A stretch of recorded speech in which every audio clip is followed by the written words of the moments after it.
Does my voice really matter? In the whirlwind of modern life, the incessant flow of information and the sometimes overwhelming weight of responsibilities and worries, it's natural for a fundamental question to settle in our hearts. Is my voice truly heard?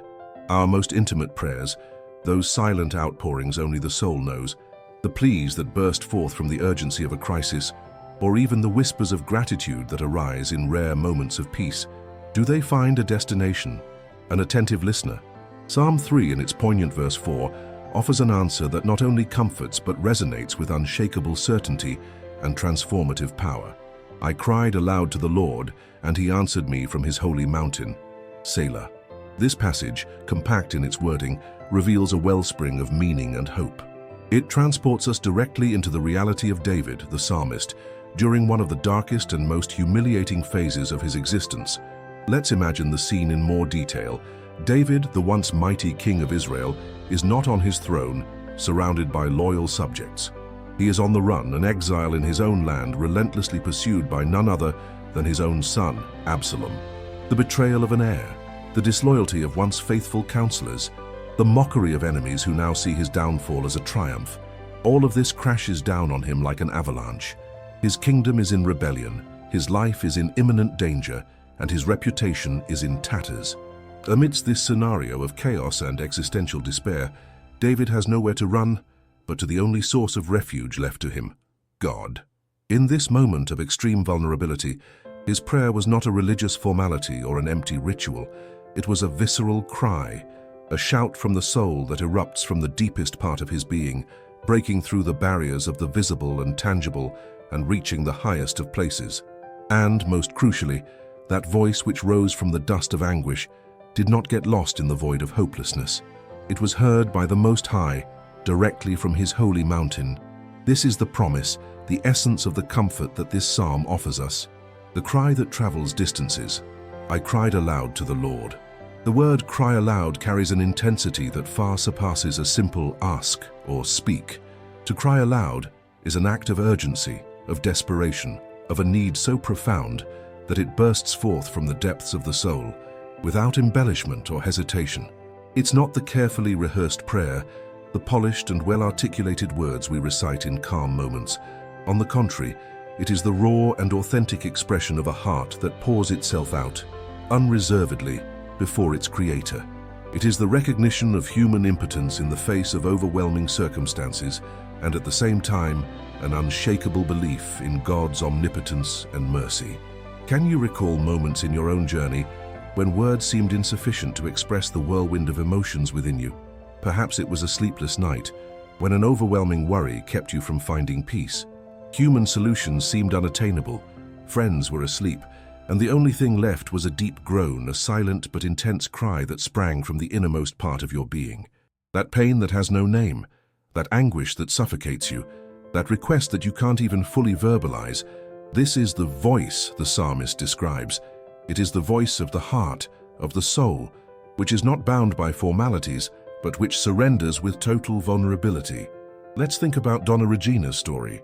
With over 5 decades lived and a lifetime dedicated to caring for others, first her younger siblings, then her children, and then her grandchildren, she suddenly found herself facing an emptiness.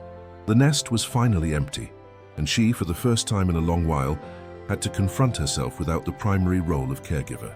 A sense of uselessness began to set in, mixed with a deep loneliness. She tried to distract herself, fill her time with activities, but at night, the quiet brought with it the piercing question, what is my purpose now? There was no financial crisis, no serious illness, but a crisis of the soul, an existential void. One night, feeling particularly down, Donna Regina walked to her bedroom window. The sky was starry, but she barely saw it, immersed in her own melancholy. There were no tears, no grandiose words, just a deep sigh, an almost imperceptible whisper that came from the depths of her tired soul. My God, I am lost. What do I do now?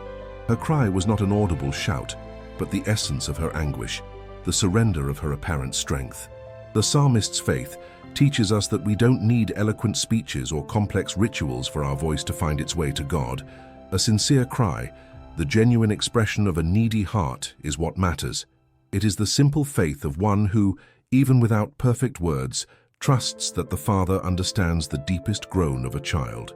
The act of crying aloud also carries a layer of courage and determination.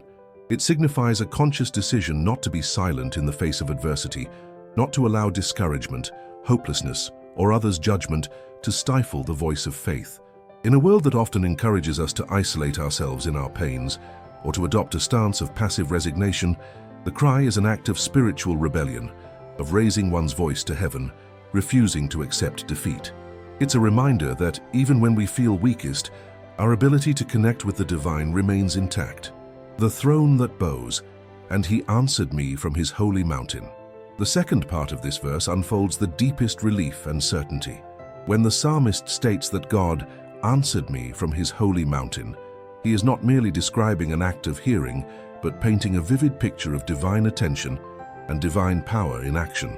The holy mountain is a powerful symbol of God's dwelling place, the place of his absolute sovereignty, his immaculate holiness, and his incomparable power. It is from there that he governs the universe, and it is from there that his attention turns, with unlimited love and compassion, to the voice of the one who seeks him with a sincere heart.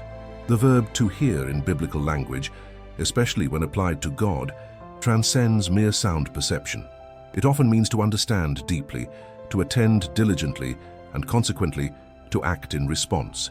God did not just register the sound of David's voice. He understood the depth of his anguish, the truth behind his cry, and he moved in response. This means that none of our worries, no matter how insignificant they may seem in human eyes, are too small for him. No tear is shed in vain. No sigh goes unnoticed before his presence. Let's revisit Donna Regina's story. After her silent cry at the window, she didn't hear an audible voice or see a spectacular sign. However, in the days that followed, something began to change. Small coincidences started to appear. An old friend called, inviting her to a reading group at a neighborhood association. In the group, she met new people with diverse life stories, some of them facing similar dilemmas. Gradually, she began to feel useful again, sharing her wisdom and experience, and also learning from others' experiences. Her routine gained new purpose, a sense of community she didn't even know she needed. For Donna Regina, this was not just a random sequence of events. It was the manifestation of a God who hears from his holy mountain. The divine answer came not as a resounding miracle, but as subtle guidance, an unexpected opportunity to fill the void with new connections and meaning. The holy mountain is not a distant, inaccessible place. It is the dimension where divine sovereignty meets human need, where the answer is orchestrated in ways we don't always understand immediately, but which reveal themselves in perfect timing. It is the certainty that God is active, responding to the cries of his children, even if the answer is an inner peace that didn't exist before, the wisdom to deal with a challenge, or the opening of a door that seemed closed. Think also of Mr. Antonio, who, at nearly 60 years old, was struggling with an old grudge. A decades-old family misunderstanding had created a chasm between him and his brother, and pride prevented any attempt at reconciliation. Sleepless nights were filled with thoughts of resentment and a veiled desire for peace. He didn't cry aloud, but in his heart, a plea for liberation from that burden was constant. One night, while watching a documentary about forgiveness, something inside him moved. It was a spark of courage, an almost irresistible intuition that it was time to take the first step. This was God's answer from his holy mountain for Mr. Antonio. It didn't come as a voice from heaven, but as a deep conviction, a gentle nudge to action. He called his brother the next day. The conversation was difficult. There were tears and painful memories, but also immense relief. The salvation for his soul came in the form of reconciliation, of a burden that was lifted. God's answer often manifests as the strength to do what is difficult, clarity amidst confusion, or the peace that only forgiveness can bring. Selah Deesum, the pause that nourishes the soul. The enigmatic word Selah, which punctuates many verses in the Psalms, is an invitation to introspection and to the deep assimilation of the truth that has just been spoken. It does not have a single literal translation, but its presence in the Psalms is universally interpreted as a pause. A musical pause that allows the melody to resonate, or a signal to meditate deeply on what has been said, allowing the message to penetrate our soul and transform into spiritual nourishment. In our lives, we are often compelled to move forward without fully processing experiences, joys, or pains. Routine demands, obligations call, and we barely have time to breathe, let alone reflect deeply. The Selah offers us, or rather imposes on us, an intentional pause. It's a reminder to stop. Stop in the midst of the bustle, in the midst of worry, in the midst of the rush, and allow the truth we have just heard, that our cry is heard and answered from above, to permeate every fiber of our being. For Donna Regina, the Selah came in moments when she found herself truly smiling again, engrossed in the reading group activities, or when she received a sincere hug from a new friend. In these instances, she paused, and in her heart, the truth echoed that God was listening and acting in her life, redefining her purpose. She didn't need a spectacular miracle to recognize the answer. The perception of His presence and provision amidst her search for new meaning was enough. For Mr. Antonio, the Selah happened when, after the conversation with his brother, he felt a lightness he hadn't experienced in years. That weight he had carried for decades finally dissipated, and a profound peace flooded him. In that moment of pure relief, he paused, and gratitude filled his soul. He understood that God's mercy had responded to his most secret cry, and in that moment of quiet, the certainty of divine grace became tangible, not as a theory, but as a lived experience. The Selah reminds us of the vital importance of cultivating moments of quiet in our busy routines. It is in these moments of pause, of genuine reflection, that we can truly hear God's answer, which often does not come as an audible voice, but as an intuition, an inner peace that calms the storm, a door that unexpectedly opens, or a new perspective on the challenges we face. It is an invitation to trust that the connection between our cry and the divine answer is real and constant, and that it is worth pausing to witness it and to allow the truth to settle deeply in our spirit. Therefore, the next time your soul feels the need to cry out, or if doubt about being heard whispers in your heart, remember the powerful words of Psalmist David.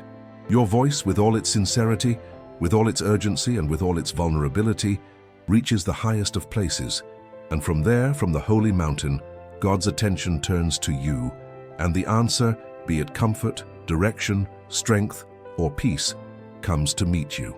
It is not the eloquence of your words that matters, but the authenticity and faith of your cry, and the certainty that there is a God who hears and answers always, with a love that transcends all human understanding. May the truth of this psalm be a beacon on your journey, illuminating the way and warming your soul.